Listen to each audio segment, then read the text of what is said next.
red paint, and so is his driver. Everyone says you brighten up their day. Everyone says you brighten up their day, James.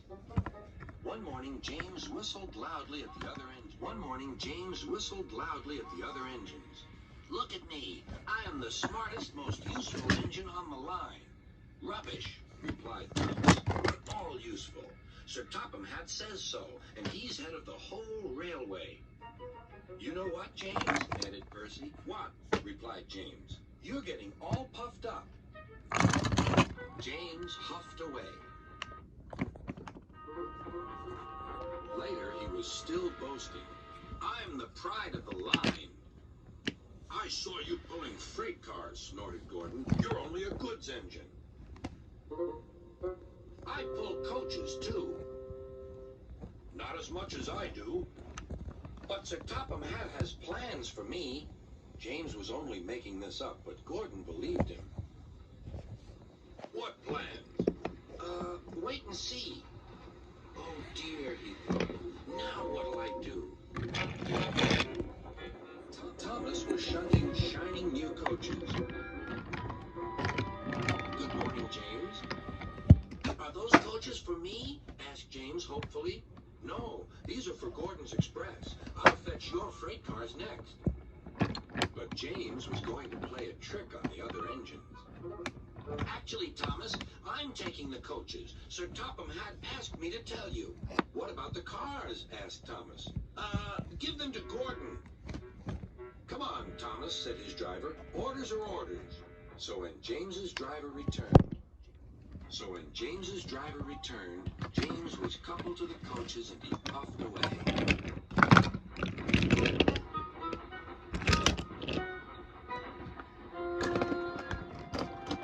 Thomas returned with the freight cars, and a few minutes later, Gordon arrived. Where's the express? Thomas told him about James, and so here are your cars. Gordon was very cross, and so was his driver. Wait till Sir Topham Hatt hears about this.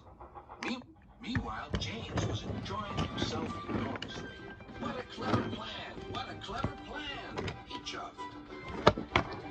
Then he saw Sir Topham Hatt. Some jokes are funny, but not this one, James. You have caused confusion.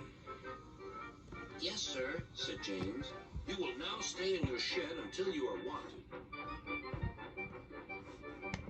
The other engine. Yes, sir. Other engines teased James. I wonder who'll be pulling the express today, said Gordon. I expect it'll be you, replied Henry. James is stuck in the shed for being silly. James felt sad. Next morning, he went back to work. Hello, Thomas. Good to see you out and about again. I'm sorry I tricked you, said James. Are these my cars? Yes, replied Thomas kindly. They're pleased to have you back. James set off to the harbor with his train of freight cars. He bustled about all day, pushing and pulling them into place.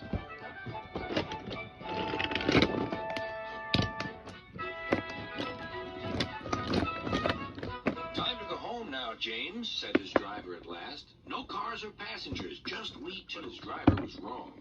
Excuse me, called a man. I have a meeting with Sir Topham Hatt, and I mustn't be late. May I ride back with you? Of course, replied James's driver. Then he whispered to James, this gentleman is a railway inspector. James was most impressed. He steamed along the line as smoothly and quickly as he could.